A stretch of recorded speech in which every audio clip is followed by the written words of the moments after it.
Lo pernah nggak patah hati tapi nggak bisa marah? Kecewa tapi nggak tahu harus nyalahin siapa? Lo ngerasa ditinggal tapi nggak punya hak buat nuntut. Jadinya lo pendem semuanya. Ngobrol biasa di depan orang, tapi hati lo retak di dalam. Ngakak di story, tapi di kamar nangis kayak anak kecil. Lo mulai mikir, apa gue terlalu posesif, kurang sayang, atau emang gue nggak cukup baik buat siapapun? Di video ini, kita nggak akan bahas omong kosong kayak ikhlasin aja, waktu akan nyembuh, atau sabar, nanti juga lupa. Yang kita bahas adalah 3 cara nyata buat pelan-pelan sembuh. Cara yang nggak banyak orang tahu, tapi bisa jadi titik balik buat lo yang lagi nyangkut di luka. Di segmen pertama, gue bakal bahas kenapa patah hati tuh sering kerasa kayak nggak kelar-kelar, bahkan setelah berbulan-bulan. Dan kenapa lo nggak harus buru-buru baik-baik aja. Tapi sebelum lanjut, gue pengen lo klik subscribe, biar channel ini bisa terus tumbuh, berkembang, dan jadi tempat buat siapapun yang lagi belajar sembuh pelan-pelan, kayak lo. Lo pasti pernah dengar kalimat ini. Tenang aja, nanti juga sembuh sendiri, waktu yang nyembuhin. Kalimat itu memang kedengaran bijak, tapi jujur aja, buat sebagian orang, itu nggak berlaku. Banyak orang yang udah bertahun-tahun patah hati, tapi perasaan bersalahnya masih numpuk, masih suka kebayang-bayang, masih nyalahin diri sendiri, masih ngerasa gagal, seolah kehilangan itu salahnya sendiri. Padahal udah lewat 6 bulan, setahun, bahkan lebih. Waktu itu kayak lemari, bisa nyimpen banyak rasa sakit, tapi kalau nggak lo beresin, isinya tetap di situ. Disimpen rapi, tapi nggak pernah bener-bener diberesin.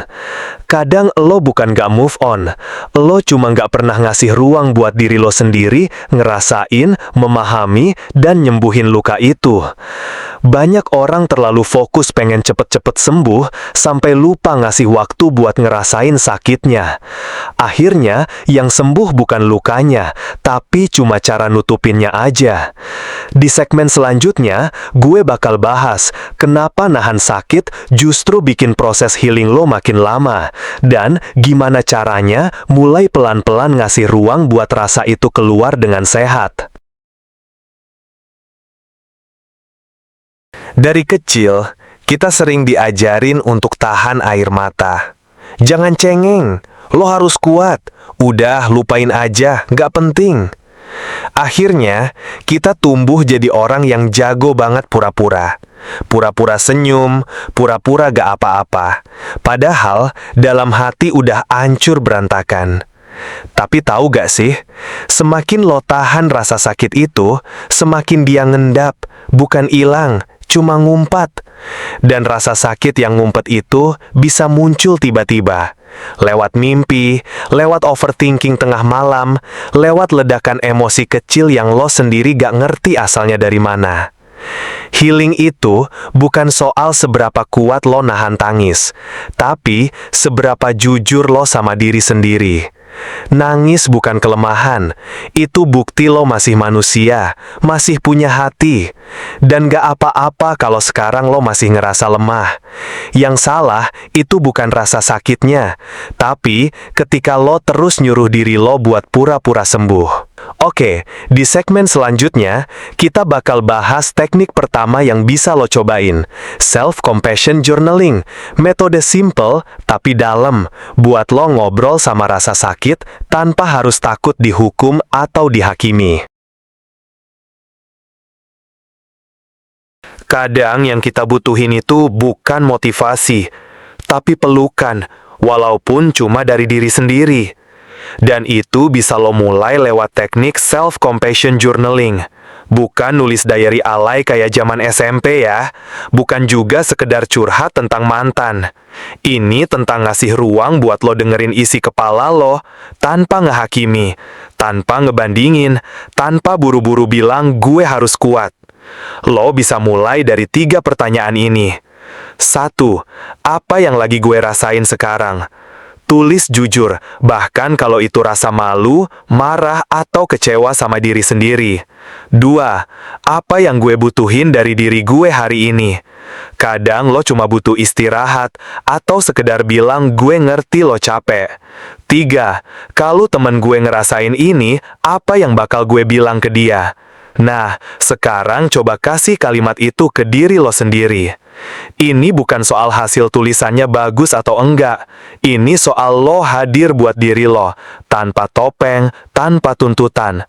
Karena kadang, yang bikin luka makin parah itu bukan kejadian buruknya, tapi gimana cara lo nyalahin diri sendiri terus-terusan setelah itu. Oke, pernah nggak sih lo ngerasa stuck di pikiran sendiri? Kayak gak bisa bedain mana logika, mana trauma. Ternyata ada satu cara sederhana tapi dalam banget buat ngebedain dua hal itu. Kita bongkar di segmen berikutnya. Lo pernah gak ngerasa kayak ada dua suara di kepala lo? Satu bilang, gue harus bangkit. Tapi satu lagi cuma bisa nangis, bilang, gue capek. Itu bukan lo yang lemah, itu versi diri lo yang pernah terluka dan belum sempat dipeluk.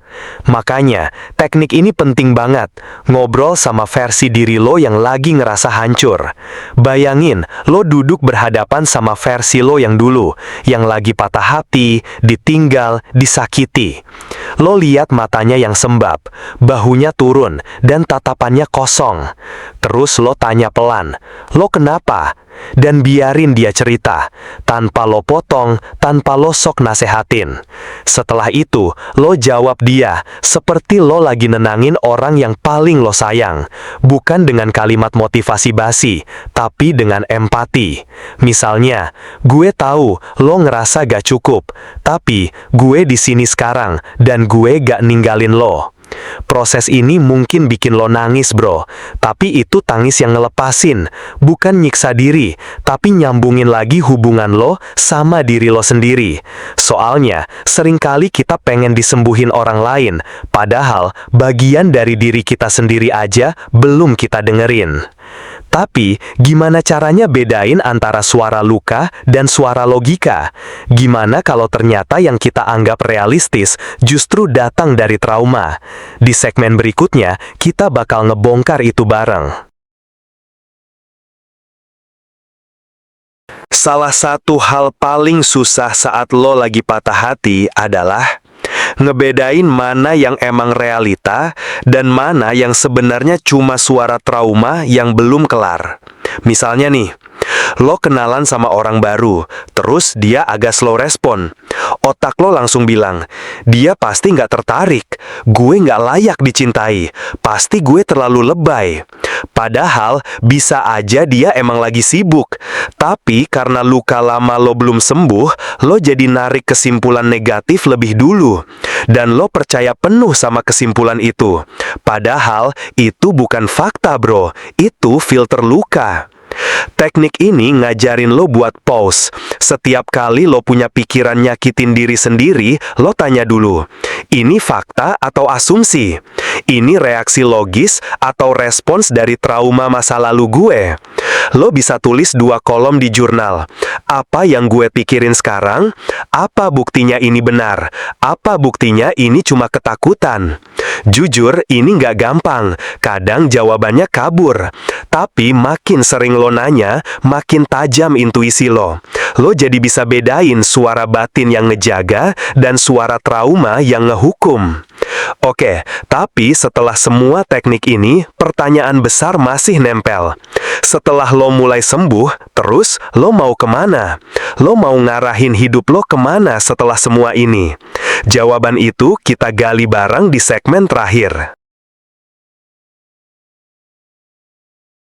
Lo udah ngelewatin masa tergelap lo. Pelan-pelan mulai bisa tidur lagi, gak nangis tiap pagi. Udah bisa dengar lagu yang dulu nyakitin tanpa harus matiin playlist buru-buru. Tapi sekarang muncul kekosongan baru. Lo mulai nanya, gue sekarang siapa? Kalau gue udah gak sedekat itu sama dia, gue hidup buat siapa? Tujuan gue sekarang apa? Itu fase yang sering orang lupakan. Orang cuma ngomongin fase jatuhnya, fase bangkitnya, tapi gak banyak yang cerita soal fase nyari arah. Patah hati kadang ngerusak bukan cuma hubungan, tapi juga identitas. Lo jadi lupa mimpi lo sendiri. Hobi yang lo suka dulu, sekarang terasa asing. Kehidupan lo yang dulu punya warna, sekarang kayak abu-abu semua. Maka sekarang saatnya bikin peta baru. Gak perlu gede dulu, mulai dari hal kecil. Hal yang bikin lo penasaran, aktivitas yang bikin waktu berasa cepat, orang yang bikin lo ngerasa pulang. Lo tulis, lo coba pelan-pelan. Ini bukan soal nemuin jawaban hidup, tapi soal ngelem ulang serpihan diri lo satu-satu. Karena ketika lo mulai sembuh, itu bukan akhir cerita. Itu awal dari versi lo yang baru, yang lebih sadar, lebih kuat, dan mungkin lebih bahagia dengan caranya sendiri. Posa, kalau lo masih di perjalanan yang sama, dan lo ngerasa video ini relevan buat lo, gue minta bantuan lo buat support channel ini. Klik subscribe, biar kita bisa tumbuh bareng-bareng. Satu video reflektif, satu langkah menuju pulih.